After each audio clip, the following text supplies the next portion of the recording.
What is going on, guys? Samuel Wilson Legends here, back with another nostalgia road trip video for you all today. A couple months ago, I talked about Ratchet Clank going commando, and now I'm going to be talking about more of the Ratchet and Clank series. Now discussing Ratchet and Clank Up Your Arsenal, which, for the longest time, was my favorite in the franchise. And for the longest time, I always put Up Your Arsenal as the game that is my personal favorite in the Ratchet Clank franchise. I was like, it's probably easy as right now the most replayed game in the franchise. When I first got it, I replayed constantly. I went so crazy back and forth with this game. I played it so often and so just wow. Well, like even more than Good Commando, believe it or not, which is definitely saying something. And again, similar to man, honestly, I still love this game, honestly. It's one I can easily just put back on and replay anytime, similar to Going Commando. Alright, man. So one, it does have some little issues this game, honestly, that tend to be my favorite as of right now. Most because the two others, my favorite franchise, which one I'll get into in the future Roadtrip video. I'm just, this is a little better, but that's more because of, stuff that happened behind the scenes in this game, because the game was because I'm concerned on the more the focus went on the multiplayer of the game, which I will talk about in a bit. And there was something going to be cut out in this game. Also, one thing I'm going to mention, Greg Man, there's also an Islamic Museum, but I'll get into that in a little bit. But basically, I'll be honest, is basically where Ratchet Clank ended up going to Velton to say them to attack. In the end, they find this mysterious guy named Captain Guy who basically is the only person that beat the mysterious bad guy named Dr. Nefarious, who ended up being Captain Quark. And it's basically your job to try to stop Nefarious for whatever plan he's got. And a very simple story, but one I can get behind, honestly. And actually, I've been like the most known for the stories, at least towards the early games. But it's always the characters and the humor that really elevates it. And for this game, like I heard about they really used Dr. Nefarious a lot in the later games, and a lot in the later games. How he had to be the main villain in 2 other games. I love Dr. Nefarious, honestly. He's probably one of my favorite villains of all time. Again, one that's basically has a great balance between humorous and nefarious. No pun intended. And then we actually find a great balance where he gets pretty hilarious, and then the whole thing where he goes quack and he ends up malfunctioning, and the stuff that ends up playing is basically like from a soap opera, which is definitely become a running gag in pretty much a lot of the other late games of the franchise. So it's one of the most hilarious gags ever. Like, I can't help but laugh every time it's on the screen. And also, Battle Lawrence also has some pretty hilarious moments as well. But at the same time, when he ends up becoming a threat, you actually believe he can be a threat to Ratchet and the world and everything. And you actually believe it. And I think also know is that unlike the previous games, it does take a little more of a linear approach. It doesn't have like the multiple path aspect of the previous games. But honestly, I don't mind, honestly. I never really found that to be a problem, honestly. And again, too, is I'm building up the last game where basically you can now upgrade your weapons to a level 5 now, which is pretty much my main staple and enjoyed this game since then.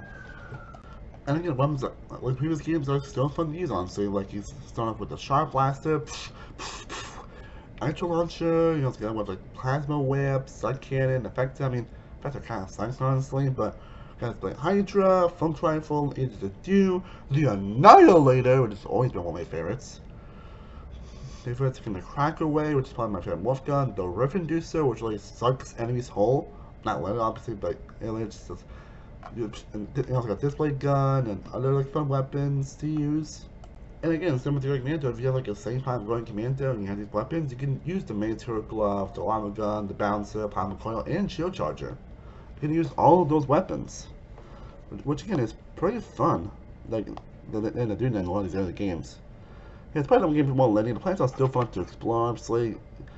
And I mean, I've never been like the huge on the mini games here, mostly because the hacking mini game. Like, it's still, I don't think I find it boring or frustrating like some people make it out to be, but yeah, it's one of those things where I don't hate it, but it's never my favorite either. Still more happy about the Clank sections as well, and kind of similar to the sections as well. I think the last one is probably one of the best Clank sections in the entire franchise. Like, I might make a video on saying ranking all Clank sections. You guys want a video on that? But yeah, the weapons are still fun to use, honestly, and again, in go in challenge mode, you basically can upgrade them to Mega, Giga, and Omega. Which is that's pretty fun, honestly. And also got the Rhino here, which is definitely an interesting one where you enter command missile weapon, then into like discrete enemies, and when we upgrade them, they basically can make like everything on the screen disappear, which is cool. But yeah, the places are still pretty fun, again, very diverse and very fun to explore. The boss battle's great, like the Quentin Gears boss fight is great. And also the actual final boss in general is fantastic. Probably one of the best final boss fights in any game I've ever played, period. As it really tests you.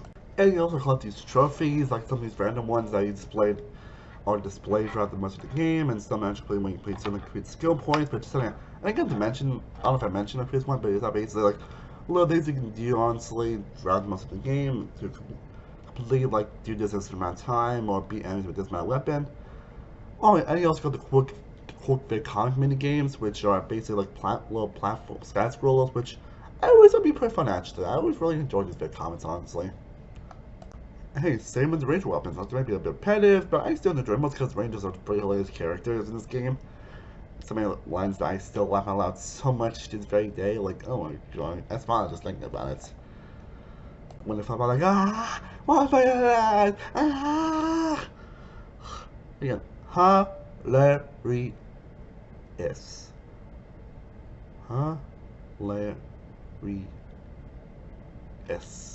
And arena battles are back as well, and they're a lot more fun than ever. The Annihilation Nation. Annihilation is a lot of fun to use, and also kind of these deathmatch, the death course that are always fun to use. The platforming is a lot more fun than ever in this game. Like, there's just so much fun and variety behind RPGs, and I always enjoy coming back to. Also, I have to mention all of our mentions games, but the music in these games absolutely goddamn slap. Holy shit, the music in these games are incredible. And if you also collect trophies, you can also get access to the side magazine, which I don't think I mentioned in the commando one, but that's also in that game. As basically, you can explore some things that will cut in the game and things that are meant to be added, but they never end up being added in some areas. Which makes it pretty interesting what goes on behind the scenes, honestly. And I always enjoy going to side magazine whenever I can. Like they do actually, you actually can go to those difficult trophies, but you can actually the thing where you say like PS4, PS5 to like a certain time, and if you go to a certain planet, you can check this poll and you can just access it. Which that makes it a lot of fun actually, but yeah. And then also the multiplayer, which I probably shouldn't mention honestly, because that's probably why these were cut honestly, because from what it's like there was supposed to be like ship sections, considering that you can actually upgrade color your ship, but I guess they kind of cut the time strength because they want to focus a lot more on the multiplayer aspect, which unfortunately from what I looked at you can't really play anymore unfortunately, but I had a lot of it's one of the few multiplayer things I actually remember fondly, and I actually had a lot of fun playing a lot of stuff with my brother honestly. It was so much fun doing these like different multiplayer stuff you can do and a lot of different tasks you can do. Like, that's how I please bring that back, please bring my multiplayer back, please. If any multiplayer thing want to come back, I definitely also want to come back so much. But yeah, that basically rounds up my thoughts on Up Arsenal. It's still one of my favorites in the franchise. I always made when I liked the Multiplayer Commando, but I still think even though I think Commando has a couple more higher highs, but I think it's for nostalgic sakes, but I play this game so often, it's one that when I actually review all these games, I explain why Up Arsenal is my favorite in the trilogy. You know, I think one or two other games actually end up bumping that spot off, but I'll get to those games when I'll get to them and get to it. But yeah, I absolutely love Up Arsenal. It is definitely one of my favorite franchise, one of the most replayable in the franchise, and some of the most fun and entertaining games ever played. And that basically rounds up my thoughts on Up Arsenal. Hope you guys enjoyed my rambling thoughts on this game. Again, let me know down below in the comment section what your thoughts on Up Arsenal you played it. I will love to know down below in the comment section. I am Cinnamon World, Cinnamon Obsessions. I will. So next time, as always, stay cool, Peace.